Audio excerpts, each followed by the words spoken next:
Good morning, third class. Today we read lesson number 6. How we get water. हम पानी कहाँ से प्राप्त करते हैं उस बारे में हम इस चैप्टर में रीड करेंगे.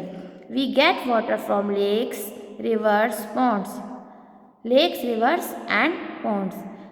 लेक यानी झील, रिवर यानी नदी, पॉन्ड मीन्स तालाब. हम पानी कहाँ कहाँ से प्राप्त करते हैं?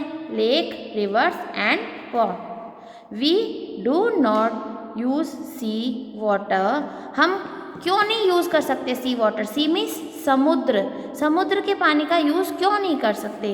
Because it is salty. क्योंकि वह बहुत खारा होता है यानी नमकीन होता है, उसमें नमक होता है. We also get water from under the ground. और हम और पानी कहाँ से लाएंगे? अंडरग्राउंड यानी अंडर द ग्राउंड यानी ज़मीन की सतह के नीचे से पानी को प्राप्त करते हैं. By digging wells and fixing tubewells. Digging means खोदना. क्या? कुएं. वेल्स मीन्स कुएं. कुएं खोदकर और उनमें ट्यूबवेल को फिक्स कर हम पानी को प्राप्त करते हैं. Underground water. अंडरग्राउंड क्या होता है? भूमिगत जल. अंडरग्राउंड वाटर मीन्स भूमिगत जल. When it rain, some of the water flow down hills and slope. क्या होता है? जब बारिश आती है तो क्या होता है? पानी ऊपर जो हिल्स होती हैं वहाँ से स्लोप यानी नीचे फिसल कर नीचे ज़मीन की ओर आता है. This water reach pond. और ये कहाँ पे पहुँचता है? तालाबों में पहुँचता है, लेक्स में, रिवर्स में और समुद्र में पहुँचता है. यानी झीलों, नदियों और समुद्र में और तालाबों में पहुँचता है. Some rain water soak through the soil and reach underground. और कुछ जो पानी होता है वो क्या करती है? ज़मीन अपने आप में सोख लेती है. उसे हम कौन सा जल कहेंगे? अंडरग्राउंड यानी भूमिगत जल कहते हैं. This is the water we use when we dig wells and fix tubewell. और हम ये पानी कैसे बाहर निकालते हैं? उसका यूज़ कैसे करेंगे? कैसे करते हैं? डिग मीन्स खोदते हैं. क्या? कुएं को खोदकर और उसमें ट्यूबवेल को फिक्स कर हम वो भूमिगत जल को बाहर निकालते हैं. Make holes at the bottom of a paper और plastic cup with a pin. Fill half of the cup with soil. Pour some water over the soil. The water will soak through the soil and come out the holes. This is how rain water reach underground. अब देखिए आपको ये activity समझाई गई है बच्चों. इसमें आप देखिए सबसे पहले हमने एक ग्लास को लिया है. ग्लास लेने के बाद हमने उसमें होल किए हैं. पिन से हमने होल कर दिए. उसमें हमने क्या भर दी? मिट्टी.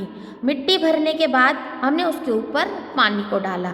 अब एकदम से धीरे धीरे, एकदम से नहीं हो सकता, धीरे धीरे पानी सोख करता है. मिट्टी के अंदर सोकिंग होती है, वो सोख कर अंदर जाते हैं. एकदम से आप देखेंगे कि वो जो ड्रॉप्स है पानी की वो नहीं गिरेंगी. धीरे से वो पानी पहले सोख करेगा मिट्टी को, और मिट्टी जब उसे सोख कर लेगी और पूरी तरह से उसको सोख हो जाएगा, अगर वो उसमें समा जाएगा पानी मिट्टी में, उसके बाद धीरे धीरे पानी की बूंदें नीचे गिरने स्टार्ट होंगी. तो इसी तरह ये आपको एक्टिविटी समझाई गई है कि अंडरग्राउंड वाटर इसी तरह ज़मीन के अंदर जाता है और ज़मीन उसे सोख लेती है और कुएँ और कुएँ खोदकर ट्यूबवेल से वो पानी बाहर निकाला जाता है. टैप वाटर, नल का पानी. How does water reach the tap in our home. अब कैसे पहुँचता है पानी टैप तक यानी नल तक? नल से हमारे घर तक. We pump it out of river and lake and collect the huge tanks. अब हम क्या करते हैं? पंप्स के द्वारा पानी को, जो नदियां हैं, झीलें हैं, उनसे बहुत सारी मात्रा में पानी को कलेक्ट मीन्स इकट्ठा करते हैं एक बहुत बड़े टैंक में. The water from rivers and lakes is not clean enough to drink. अब जो पानी होता है नदियों का और जो झीलों का, वो एकदम से पीने लायक नहीं होता है, क्लीन नहीं होता, साफ़ नहीं होता, उसे हम पी नहीं सकते.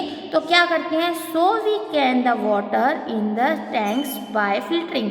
तो हम सारे पानी को इकट्ठा कहाँ करेंगे, टैंक्स में इकट्ठा करेंगे। फिल्टरिंग यानी उसकी सफाई करते हैं, उसको शुद्ध करते हैं by adding things to kill germs, और उसमें जो कीटाणु हैं उनको मारते हैं। From the tanks the water comes to our home through big pipes, और फिर वह पानी साफ होकर यानी फिल्टर होकर कहाँ आता है, water comes our homes through pipes, और पाइपों के द्वारा हमारे घर में वह पानी आता है। आपको ये पेज रीड करना है। Thank you, have a nice day.